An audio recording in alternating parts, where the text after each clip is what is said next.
말씀을 가지고 선택과 집중이라는 제목으로 하나님 말씀 전하도록 하겠습니다. 선택과 집중이라는 이 문구를 다들 많이 보셨죠? 네, 익숙하죠. 우리가 이제 서점에 가서 성공이라든지 성공한 사람들의 이야기를 보면 이런 선택과 집중에 관련된 서적들이 참 많이 있습니다. 왜 이런 주제들이 많이 다뤄질까요? 우리의 삶이 유한하기 때문이죠. 유한한데 그 유한한 인생 가운데 집중해야 되고 바른 것을 선택해야만 우리가 목표로 하는 것들을 이룰 수 있기 때문에 아마도 이러한 서적들이 많고 이런 문구들을 우리가 자주 볼 수 있을 것입니다. 오늘 또 여러분은, 여기 계신 여러분들은 다 선택과 집중을 하셨죠. 지금 건너편에 있는 월드컵 경기장에서는 엄청난 선수들이 와가지고 경기를 하는데 우리 강민석 집사님 오시는데 50분 걸렸대요. 50분 이렇게 걸려가지고 이렇게 오셨는데 다 이렇게 참 하나님을 선택하고 집중하시는 것들이 너무 좋은 것 같습니다. 이 시간에 좀 옆 사람에게 한번 인사 한번 하겠습니다. 잘 오셨다고, 너무 훌륭하시다고 한번 인사하겠습니다. 네, 너무 감사합니다. 이전에 제가 저희 담임 목사님과 이제 분당우리 교회에서 청년부로 같이 사역을 하실 때 목사님께 제가 이제 그때 신학생이었거든요. 그래서 목사님께 저에게 조언을 좀 해달라고, 이제 목회자의 길을 걸어가야 되는데 제가 좀 조언을, 목사님하고 기억은 안 나실 건데요. 그때 목사님께서 저에게 평화야, 너는 너무 잘하는 게 많다. 다 잘하는 건 소용이 없다. 한두 가지를 잘해야 된다. 저한테 그런 말씀을 하셨어요. 그러면서 좀 안 해야 될 것 안 해라. 그래서 축구 얘기를 하셨던 것 같은데 저는 지금도 축구를 하고 있습니다. 네, 선택과 집중을 해야 된다는 말씀이셨어요. 저에게도 동일하게. 근데 제가 지금 이제 36 정도 됐는데 근데 지금 제가 제 삶을 돌아보니까 정말 목사님의 조언이 정말 피와 살 같은 조언이었는데 제가 잘 듣지는 못했던 것 같아요. 근데 참 선택과 집중을 하는 게 우리 인생에 정말 중요한 요소임이 틀림이 없습니다. 근데 제가 오늘 이 제목을 들고 온 이유는 우리 신앙에도 이와 같다는 것입니다. 우리 신앙도 선택과 집중이 필요합니다. 일본의 무사시노 주식회사라는 이곳에 고야마 노부루 사장님이 이런 얘기를 했답니다. 누구의 선택이 옳았고 누가 더 집중했는지가 승패를 가른다. 우선순위 외의 일은 과감히 포기하라. 이것저것 다 잘하려고 하면 아무것도 잘하지 못한다. 예, 아멘 나올 뻔했습니다. 그렇죠. 정말 이것저것 다 잘하려고 하면 아무것도 하지 못하는 것, 이것은 우리 신앙에도 동일합니다. 가장 중요한 것, 우선순위를 붙잡지 않으면 우리 신앙도 똑같이 무너지게 되는 것이죠. 오늘 저희는 솔로몬의 이야기를 보려고 합니다. 솔로몬은 이 열왕기상에서 가장 많은 부분을 할애한 왕입니다. 이 왕들의 이야기는 단순히 왕의 역사, 왕의 이야기를 나열한 것이 아니죠. 열왕기상을 통해서 이 저자는 왕들은 하나님을 대표하는 사람들인데 이 하나님을 대표하는 사람들의 삶을 보여주면서 어떻게 하면 망하고 어떻게 하면 흥하는지, 어떻게 하면 하나님 나라 백성이 하나님을 따라가는지, 어떻게 하면 망하는지를 왕들의 이야기를 통해서 우리에게 보여주고 있는 것입니다. 그래서 우리가 이 솔로몬, 가장 많은 지면을 할애하는 이 솔로몬의 이야기를 통해서 우리가 무엇을 집중해야 되고 무엇을 선택해야 되는지 한번 같이 말씀 보도록 하겠습니다. 오늘 이야기는 우리가 잘 아는 이야기입니다. 솔로몬의 타락한 이야기죠. 그렇죠? 1장부터 10장까지가 솔로몬이 상승하고 솔로몬이 하나님 앞에서 놀랍게 복을 받은 이야기라면 11장은 타락의 이야기입니다. 11장 1절부터 3절까지 말씀을 같이 한번 읽도록 하겠습니다. 1절부터 3절까지 말씀 같이 읽겠습니다. 시작. 솔로몬 왕이 바로의 딸 외에 이방의 많은 여인을 사랑하였으니 곧 모압과 암몬과 에돔과 시돈과 헷 여인이라. 여호와께서 일찍이 이 여러 백성에 대하여 이스라엘 자손에게 말씀하시기를 너희는 그들과 서로 통혼하지 말며 그들도 너희와 서로 통혼하게 하지 말라. 그들이 반드시 너희의 마음을 돌려 그들의 신들을 따르게 하리라 하셨으나 솔로몬이 그들을 사랑하였더라. 왕은 후궁이 700명이요 첩이 300명이라. 그의 여인들이 왕의 마음을 돌아서게 하였더라. 아멘. 솔로몬이 축구로 따지면 전반전이 있고 후반전이 있죠. 솔로몬의 후반전 몇 분인지는 잘 모르겠습니다. 30분 이상일 수도 있고 40분 이상일 수도 있겠습니다.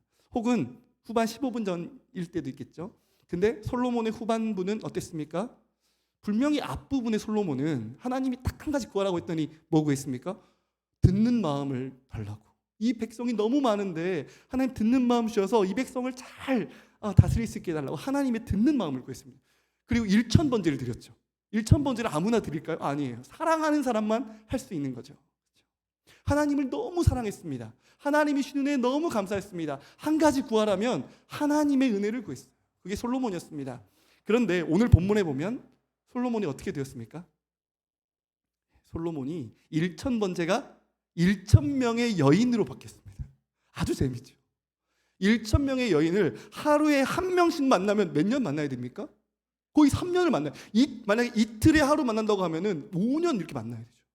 일주일에 한 번 만나면 몇 년 만나야 됩니까? 한 10년 넘어야 되지 않겠습니까? 인생의 후반전을 어디에 다 마음을 빼앗겨 버렸습니까? 이방 여인들에게 그 마음을 다 빼앗겨 버렸습니다. 그래서 솔로몬의 후반부는 마음을 다 빼앗겨 버렸어요. 헛된 것들. 그리고 이제 우리가 읽어보진 않았지만 9장 이하로 보면 솔로몬이 또 어디에 집중했는지가 나오는데요. 우리가 지금 본문을 좀 읽진 않지만 9장 후반부에 솔로몬이 집중했던 게 무엇이냐면요, 건축입니다. 건축. 솔로몬이요, 게셀이라는 요충지, 요새 이런 것들을 성벽을 막 만들어요. 강화를 해요. 나라가 이미 하나님께서 평화를 주셨음에도 불구하고 강한 나라를 세우려고 성벽을 막 강화하는 거예요. 막 계세를 세우는 거예요. 그리고 또 솔로몬이 뭐에 집중했습니까? 은금, 무역을 하면서 은금을 엄청나게 벌어들입니다. 그래서 우리가 잘 아는 금방패 200개 아시죠? 금방패 200개를 싸우는 방패를, 왕궁의 금방패 200개를 확 화려하게 둘러도는 거예요. 그런 일을 했습니다.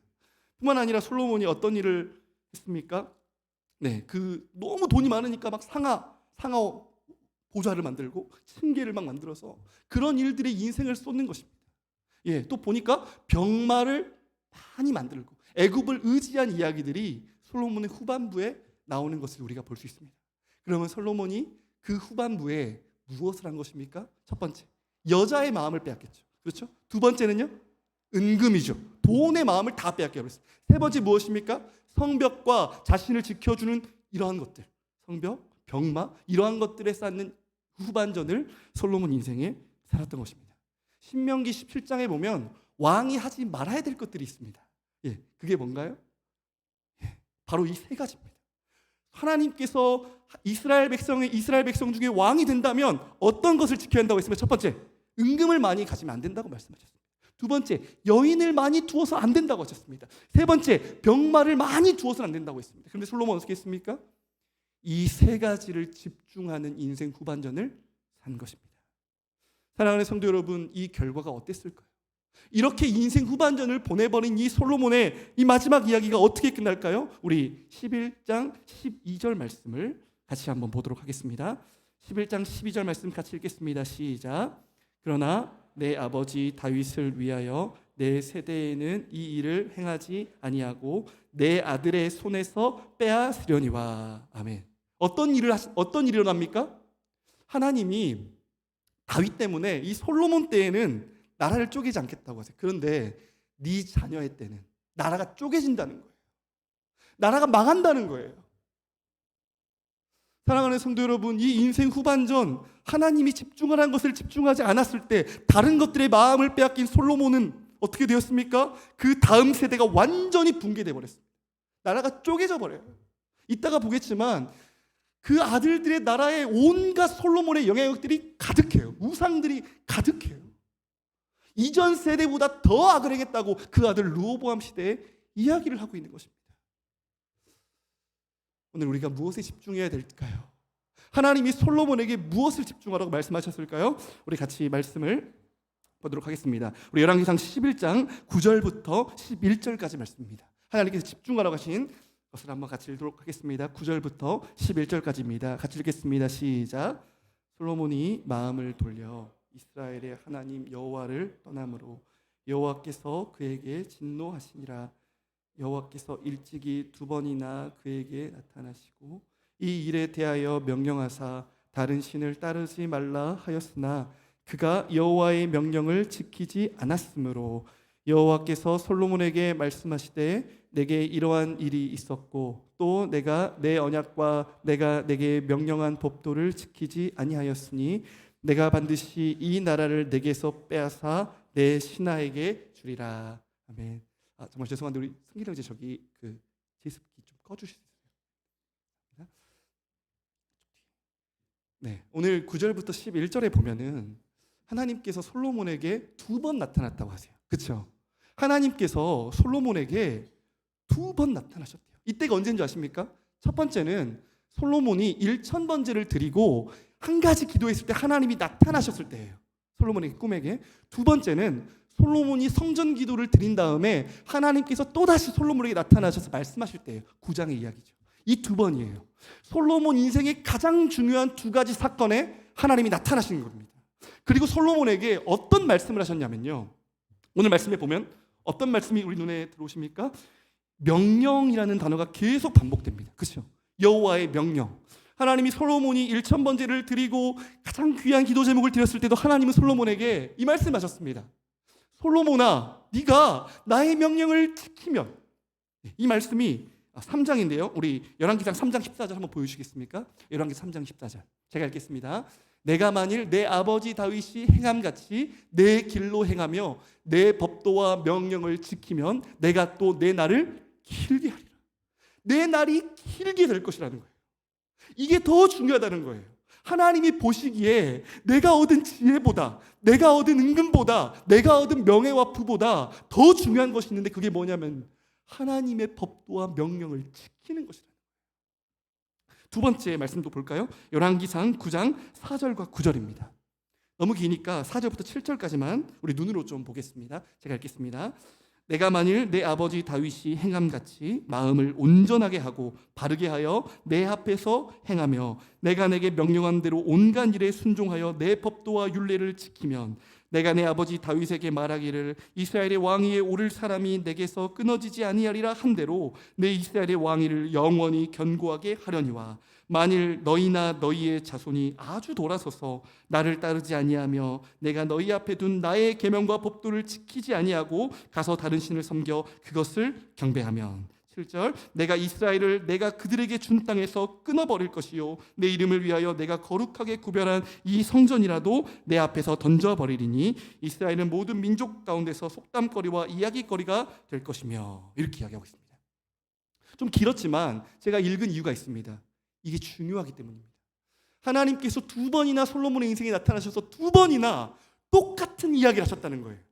내가 내 명령을 지키면 다윗의 길로 행하면 너의 나라가 길 것이다고, 너의 인생이 길 것이다고, 너의 자손을 내가 지켜주겠다고 하나님이 약속하셨죠. 그런데 만약에 네가 이 엄청난 성전을 지어도, 어마어마한 성전을 짓고 기도를 아무리 많이 해도 이 법과 여호와의 말씀을 떠나면, 네 자손들이 떠나면 어떻게 된다고요? 이 땅에서 끊어버릴 것이다. 아무리 그 성전이 내 이름이 걸려있고 높은 성전이라 할지라도 내가 이 성전을 무너뜨려 버리실 거라는 하나님의 말씀을 하신 것입니다. 사랑하는 성도 여러분, 그러면 중요한 게 무엇입니까? 선택해야 되고 집중해야 될 것이 무엇입니까? 첫 번째입니다. 솔로몬이 선택하고 집중해야 될 첫 번째는 믿음을 끝까지 지키는 것입니다. 믿음을 끝까지 지키는 것. 여기 오늘 우리 권사님들 앞에 오셨는데 또 저기 보면 우리 아이들이 엄청 어린 아이들도 있죠. 믿음을 끝까지 지키는 것이 중요합니다. 오늘 우리가 본문에 읽었던 것처럼 하나님이 보시기에 정말 중요한 것이 있다는 겁니다. 그게 무엇입니까? 믿음을 지키고 말씀을 지키며 사는 것입니다. 우리 삶에 보기에는 다른 것들이 정말 중요해 보이는 것들이 많아요. 솔로몬이 얻었던 은금, 솔로몬이 했던 병마, 여자들, 게셀, 그 모든 성벽들, 사람들이 보기엔 어떻습니까? 가장 중요한 요소들이죠. 그런 것들을 가진 사람들을 보면 우리 어떤 생각을 합니까? 와, 저 사람 대단하다. 와, 성공한 사람이다. 부럽다. 그런 요소들이죠. 그런데 하나님이 보시기에 그런 것들은 정말 중요한 것들은 아니라는 것입니다. 그런 것들은 있어도 되고 없어도 되는 것이죠. 그런데 정말 중요한 것이 무엇입니까? 하나님입니다. 하나님이 없으면 이 많은 것들이 다 있어도 아무것도 없는 것이죠. 그렇죠? 하나님이 있으면 이 많은 것들 없어도 괜찮습니다. 솔로몬 어땠습니까? 하나님을 기쁘시게 했더니 하나님께서 어떻게 하셨죠? 지혜도 주셨습니다. 부도 주셨습니다. 명예도 주셨습니다. 평안도 주셨습니다. 하나님만 있으면 되잖아요. 하나님은 우리 인생에 무엇이 중요한지를 가르쳐 주세요. 하나님 한 분이 가장 중요하고 믿음을 지키는 것이 가장 중요하고 말씀을 따라 사는 것이 가장 중요합니다. 이보다 더 중요한 건 우리 인생에 없어야 합니다. 제가 우리 청소년부 아이들 이렇게 지도하면 뭐가 가장 어렵냐면 아이들이 우선순위가 가장 어려워요. 무슨 말이냐면 믿음을 넣을 수가 없어요. 말씀을 가르칠 수가 없어요. 왜냐하면 우선순위가 하나님이 아니에요. 1번도 하나님이 아니고 2번도 하나님이 아니고 3번도 하나님이 아니에요. 은금, 성공, 돈, 쾌락, 즐거움 이것들이 1번, 2번, 3번, 4번, 5번에 다 차 있습니다. 그러니까 우리 아이들에게 말씀을 가르칠 수가 없어요. 우리 아이들에게 하나님의 것을 심겨줄 수가 없어요. 왜냐하면 중요하지 않으니까요. 사역을 제가 많이 한 건 아니지만 교회에서 사역을 해보면 정말 중요한 한두 가지 그 가치를 통해서 교회가 흘러가더라고요. 중요한 건 꼭 한두 가지 되더라고요. 사랑하는 성도 여러분, 여러분 인생에 정말 중요한 것이 무엇입니까? 하나님의 말씀입니까? 믿음을 지키는 것입니까? 아니면 그 솔로몬이 구했던 이것들과 함께 말씀이 같이 있습니까? 우리 같이 한번 또 말씀 한 구절 읽어볼 텐데요. 열왕기상 14장 25절부터 26절입니다. 열왕기상 14장 25절부터 26절입니다. 같이 한번 또 읽겠습니다. 시작. 르호보암 제5년에 애굽의 왕 시삭이 올라와서 예루살렘을 치고 여호와의 성전의 보물과 왕궁의 보물을 모두 빼앗고 또 솔로몬이 만든 금방패를 다 빼앗은지라. 아멘. 여러분, 제가 이 말씀을 읽고 너무 놀랐습니다. 왜 놀랐냐면 솔로몬 때의 이 금방패는 솔로몬의 부귀영화를 나타내는 지표잖아요. 상징이잖아요. 애굽은 솔로몬이 아주 의지했던 나라였어요. 솔로몬과의 그런 연합을 하려고 애굽과 연합을 하려고 아주 애썼거든요. 근데 오늘 본문에 보면 르호보암 때 어떻게 됩니까? 애굽의 왕 시삭이 쳐들어와서 다 빼앗아 가는 거예요. 그렇게 쌓아 올렸던 성벽, 그렇게 애쓰며 쌓았던 게셀, 그렇게 노력했던 은금, 금방패 어떻게 됩니까? 하루아침에 사라지는 거예요. 하루아침에. 우리가 중요하게 여기고 세상 사람들이 중요하게 여기는 것들이 어떻게 됩니까? 하루아침에. 그것들이 우리를 지켜줄 거라고 믿었던 그 믿음은요, 한순간에 물거품이 되는 것입니다. 그러나 하나님의 말씀을 붙잡고 믿음으로 사는 사람 한 사람 있으면 어떻게 될까요? 하나님이 지키십니다. 성벽이 없어도 되고요, 말이 없어도 되고요, 은금이 없어도 됩니다. 하나님께서 지키시기 때문입니다. 그래서 오늘 우리 모든 성도 여러분들이 집중해야 될 게 무엇일까요? 믿음을 지키는 것입니다. 근데 제가 오늘 첫 번째 해야 될 게 뭐라고 했습니까? 믿음을 언제까지 지켜야 한다고 했습니까? 끝까지 지켜야 한다고 했습니다. 사랑하는 성도 여러분, 열왕기상을 읽으며 왕들 솔로몬 이후에 르호보암, 아비암, 아사, 그렇죠? 오늘 여기까지 아사까지 우리가 읽었죠. 또 하나 읽었나요? 그리고 또 북이스라엘 왕들도 있었죠. 그런데 제가 이 병행본문 역대하 본문을 쭉 같이 읽다 보니까 한 가지 놀라운 사실을 발견했는데 왕들이 처음에는 잘하더라는 거예요. 대하 12장 1절 한번 읽어볼까요? 역대하 12장 1절입니다. 같이 한번 읽겠습니다. 시작. 르호보암의 나라가 견고하고 세력이 강해짐에 그가 여호와의 율법을 버리니 온 이스라엘이 본받은지라. 아멘. 대하 12장 14절 한 구절만 더 읽겠습니다. 읽겠습니다. 시작. 르호보암이 악을 행하였으니 이는 그가 여호와를 구하는 마음을 굳게 하지 아니함이었더라. 아멘. 그러면 이 말씀을 보면 르호보암이 처음에는 어땠다는 것입니까? 처음에는 여호와를 구하는 마음이 있었던 거예요. 르호보암 마음이 그가 나라가 견고해지지 않고 전쟁이 있을 때는 율법을 붙잡고 살았던 거예요. 그런데 조금 평강이 찾아오고 조금 삶이 괜찮아지니까 어땠습니까? 율법을 버려버리는 거예요. 하나님을 떠나는 거예요. 더 이상 여호와를 구하지 않는 삶을 이 르호보암이 산 것입니다. 사랑하는 성도 여러분, 다윗을 보십시오.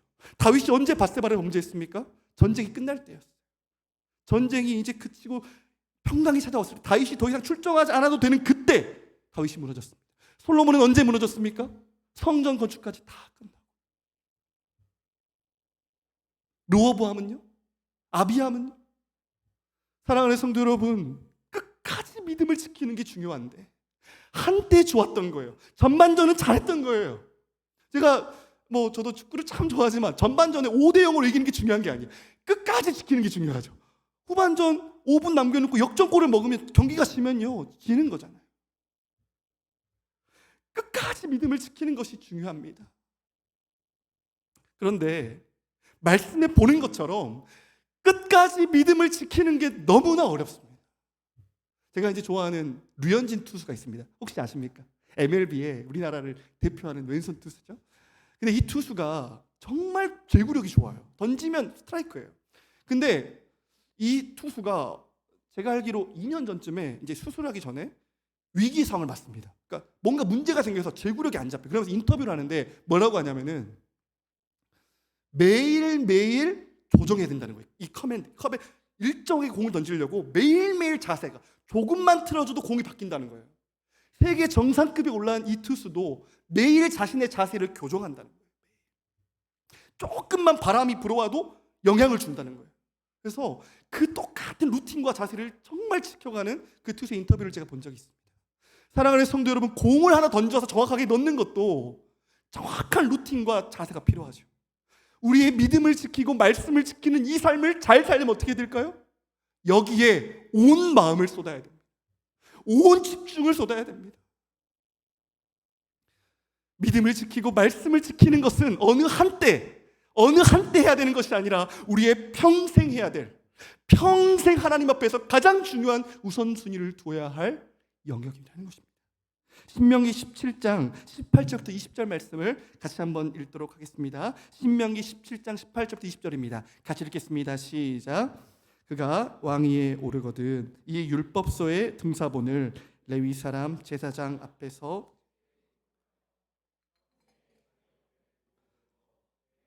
여호와를 경외하기를 배우며 이 율법의 모든 말과 이 규례를 지켜 행할 것이라. 그리하면 그의 마음이 그의 형제 위에 교만하지 아니하고 이 명령에서 떠나 좌로나 우로나 치우치지 아니하리니 이스라엘 중에서 그와 그의 자손이 왕위에 있는 날이 장구하리라. 아멘. 18절에 보십시오. 그가 왕위에 오르거든 어떻게 하라고 합니까? 19절에 평생에 자기 옆에 두고 읽어 그의 하나님 여호와를 경외하기를 배우라고 말하고 있습니다. 어느 한때가 아니라 평생 하나님의 말씀을 가까이 하고 평생 그의 말씀을 항상 옆에 두고 읽으라는 것입니다. 그러면 어떻게 된다고 합니까? 그 말씀이 여호와를 경외하게 만들고 그 말씀이 우리로 좌로도 흔들리지 않게 된다는 거예요. 말씀을 떠나면 어떻게 됩니까? 교만하여진다는 거예요. 말씀을 떠나면 여호와를 경외하기를 배우지 못한다는 것입니다. 사랑하는 성도 여러분, 오늘 시작만 좋은 사람이 아니라 중간만 좋은 사람이 아니라 끝까지 평생 하나님의 말씀을 따르고 믿음을 지키는 저 여러분 되기를 주님의 이름으로 축복합니다. 그러면 주께서 지키시고 주께서 붙드시고 주께서 우리 교회와 우리 가정과 우리의 나라를 지켜가실 것입니다. 두 번째로 우리가 집중해야 될 것이 있습니다. 우리 두 번째 한번 띄워주겠습니까? 두 번째 우리가 선택하고 집중해야 될 것이 있습니다. 네, 같이 한번 읽겠습니다. 시작. 다음 세대를 세우는 것. 네, 우리 열왕기상 9장 6절 말씀도 같이 한번 읽겠습니다. 열왕기상 9장 6절입니다. 같이 읽겠습니다. 시작. 만일 너희나 너희의 자손이 아주 돌아서서 나를 따르지 아니하며 내가 너희 앞에 둔 나의 계명과 법도를 지키지 아니하고 가서 다른 신을 섬겨 그것을 경배하면. 사랑하는 성도 여러분, 다윗 언약, 사무엘하 7장에 하나님이 다윗 언약을 다윗에게 주셨죠. 그게 무엇입니까? 내가 내 왕위를 견고하게 해주겠다. 내 자손들을 계속해서 왕으로 세워줄 것이고 내 나라를 견고하게 될 것이다라는 하나님의 약속이었죠. 그렇죠? 메시아 언약과도 연결됩니다. 그런데 이 다윗 언약의 핵심이 무엇입니까? 먼저는 너가 말씀을 지키며 사는 거예요. 그리고 그 다음에는 어떻게 해야 됩니까? 그의 자손들이 지키며 살아가야 됩니다. 사랑하는 성도 여러분, 오늘 솔로몬이 하나님의 말씀을 떠났기 때문에 그 결과가 어디 영향을 미쳤습니까? 그 자식 때 르호보암 때 영향이 미쳐요. 나라가 찢어져요. 그렇지 않습니까? 르호보암은 성경에 정확하게 기록하지 않지만 솔로몬의 아들은 딱 하나 르호보암이라고만 기록하고 있어요. 르호보암이 몇 세 때 왕이 됐습니까? 41세 때 왕이 됐습니다. 그렇죠? 딱 하나밖에 없었던 아들인 것 같아요. 그리고 41세, 41세에 왕이 됐습니다. 그런데 왕이 된 르호보암의 모습을 보십시오. 어떻습니까? 인격적으로 준비가 하나도 안 됐죠. 북이스라엘 사람들이 우리를 좀 당신의 아버지가 우리를 힘들게 했으니까 좀 우리를 가볍게 해달라고 하니까 어떻게 합니까? 정갈 채찍으로 때리겠다고 하잖아요. 품어낼 줄을 모르는 리더가 된 거예요. 영적으로 어떻습니까? 무엇이 선하고 무엇이 악한지를 분별할 줄 모르는 사람이 된 것이에요. 인격으로나 신앙으로나 하나도 준비가 되지 않는 르호보암을 우리가 보면서 솔로몬이 지금 그 하나밖에 없는 자식을 하나님의 말씀으로 잘 길러내지 못했다는 것을 우리가 보게 됩니다. 그래서 어떻게 될까요?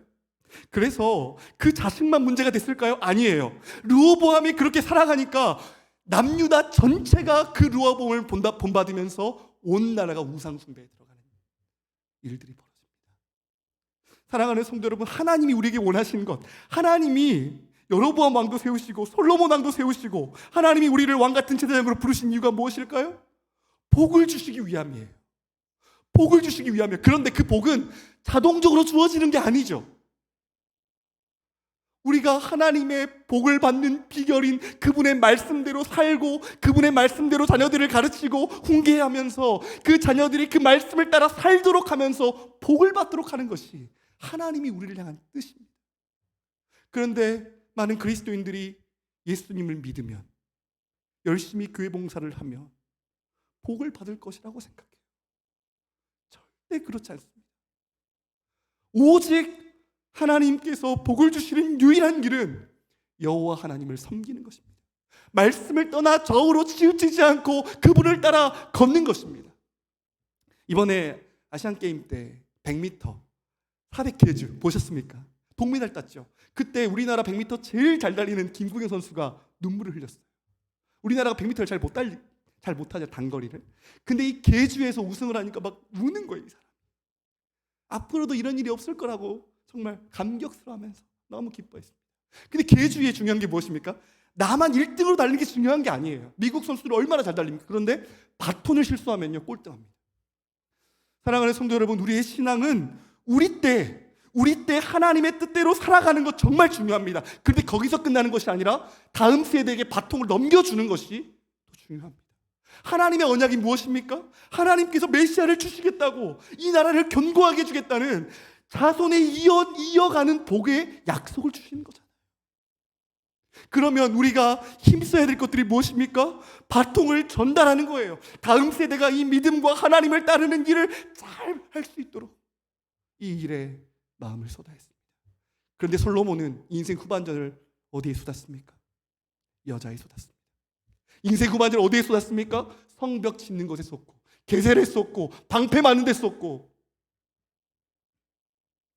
이 세상 사람들이 살아가는 그 방식대로 세상을 따라간 것이죠. 그랬더니 하나님의 사람들이 길러지지 않은 것입니다. 그래서 다음 세대들이 이어지지 않았던 거예요. 사랑하는 성도 여러분, 오늘 우리가 믿음을 지키는 것 중요합니다. 그리고 다음 세대에게 우리의 신앙을 계수하는 것이 너무나 중요합니다. 이 일은 우리에게도 맡겨진 사명입니다. 에베소서 2장 7절 말씀을 같이 한번 읽도록 하겠습니다. 에베소 2장 7절입니다. 읽겠습니다. 시작. 이는 그리스도 예수 안에서 우리에게 자비하심으로써 그 은혜의 지극히 풍성함을 오는 여러 세대에 나타내려 하심이라. 아멘. 하나님께서 우리를 구원하신 그 이유가 무엇입니까? 그 하나님의 자비하심, 그 은혜의 지극히 풍성함을 오는 여러 세대에 나타내려 하십니다. 우리가 우리 다음 세대에게 줄 수 있는 최고의 복은 하나님의 자비와 그분의 은혜의 풍성함을 아는 것입니다. 우리 때만이 아니라 우리 자녀들이 영원한 하나님의 나라에 들어가는 것, 영원한 생명을 얻는 것, 예수 그리스도와 하나 되는 것, 그 자녀들뿐 아니라 자녀들의 세대와 그 민족과 열방이 구원에 들어가는 것, 이게 하나님의 뜻이라는 거예요. 이것을 위하여 우리가 부르심을 받았다는 것입니다. 사도행전 20장 24절에서 사도 바울은 이렇게 고백합니다. 내가 달려갈 길과 주 예수께 받은 사명 곧 하나님의 은혜의 복음을 증언하는 일을 마치려 하면은 나의 생명조차 조금도 귀한 것으로 여기지 아니하노라. 이 복음을 증언하는 일, 예수 그리스도를 전하는 다음 세대에게 이 복음을 증언하는 이 일을 마치게 하려는 나의 생명을 조금도 귀한 것으로 여기지 않겠다. 우리의 물질과 우리의 시간과 우리의 마음이 다음 세대들, 교회에 있는 다음 세대들, 우리의 자녀들, 그들이 믿음을 갖는 일에, 우리 성도들이 세대를 거쳐 믿음으로 세워가는 일에 우리의 생명을 조금도 아끼지 않는 것이 하나님의 뜻인 줄 믿습니다. 그렇지 않으면 어떡할까요? 다음 세대들이 무너지는 거예요. 이번에 저희 목사님께서 목회 주간 하시면서 돌아오셔서 그런 얘기를 하셨어요. 향후 5년 뒤에 30%의 교회가 없어질 것 같다고. 담임 목사님들이 이 교회를 진단하면서 향후 5년 뒤에 내 교회가 없어질 거라고 말하는 이 목사님의 비율이 30%였다고 목사님께서 말씀하시면서 심각하다고 얘기해 주시더라고요. 다음 세대가 사라지고 있습니다. 시대가 악해지고 있습니다. 그러나 우리가 믿고 소망할 게 무엇입니까? 하나님께서 여전히 신실하게 은혜를 주고 계신다는 거예요. 하나님께서 여전히 당신의 나라를 이루어 가시고 구원의 역사를 이루어 가심을 믿기 때문에 오늘 우리가 어떻게 해야 될까요? 이 일에 집중하는 것입니다. 이 일에 우리 마음을 쏟는 것입니다. 말씀을 맺겠습니다. 오늘 말씀 12절과 13절은 이렇게 이야기합니다. 그러나 내 아버지 다윗을 위하여 내 세대에는 이 일을 행하지 아니하고 내 아들의 손에서 빼앗으려니와 오직 내가 이 나라를 다 빼앗지 아니하고 내 종 다윗과 내가 택한 예루살렘을 위하여 한 지파를 내 아들에게 주리라 하셨더라. 아멘. 제가 열왕기상 묵상을 하면서 내 종 다윗, 내 종 다윗, 내 종 다윗이 평생에 이거를 엄청 많이 본 것 같아요. 무슨 말입니까? 하나님 앞에 신실한 하나님의 사람들의 삶을 기억하시더라는 거예요. 하나님이 그 다윗의 신실하심을 들어서 다음 세대에까지 그 은혜를 주고 계신다는 거예요. 사랑하는 성도 여러분, 다음 세대를 기르고 우리 믿음을 지키는 게 정말 어렵습니다. 정말 우리 힘으로 되는 것이 아님을 저는 알아요. 그런데 어렵다고 해서 포기해야 될 것이 아니라 다윗을 보면서 신실함으로 나아가야 될 줄 믿습니다. 하나님 앞에 신실할 때 하나님이 어떻게 하십니까? 내 종 다윗을 기억하면서 하나님이 그 다음 세대에게 은혜를 주시는 거예요. 르호보암, 아비암 그리고 아사 왕이 났을 때 도대체 아사가 어떻게 태어난 거야? 제가 갑자기 선한 왕이 나온 거예요. 무슨 일일까? 주석을 다 찾아봤습니다. 근데 안 나와요. 왜 선한 왕이 나왔을까요? 아비암 때 하나님이 말씀하세요. 아비암 때 다윗에게 행한 그 등불을 끄지 않는다고. 하나님이 여전히 다윗을 향한 그 언약을 지키시고 은혜를 주고 계시다는 것입니다. 사랑하는 성도 여러분, 오늘 이 말씀 앞에 다시 한번 신실함으로 일어나기를 소망합니다. 우리의 신실함이 헛되지 않습니다. 어렵고 다음 세대를 세워가고 믿음을 지키는 것이 너무 어렵지만 그것에 집중하며 평생 하나님 앞에 서는 그날까지 신실하게 서는 하나님의 사람들을 통해 하나님은 은혜를 베푸시고 그 나라를 이끌어 가시고 하나님의 나라를 세워 가실 것입니다. 그 하나님의 역사에 동참하는 그리고 집중하고 선택하는 저와 여러분 되기를 주님의 이름으로 축복합니다. 우리 같이 찬양하고 기도하겠습니다.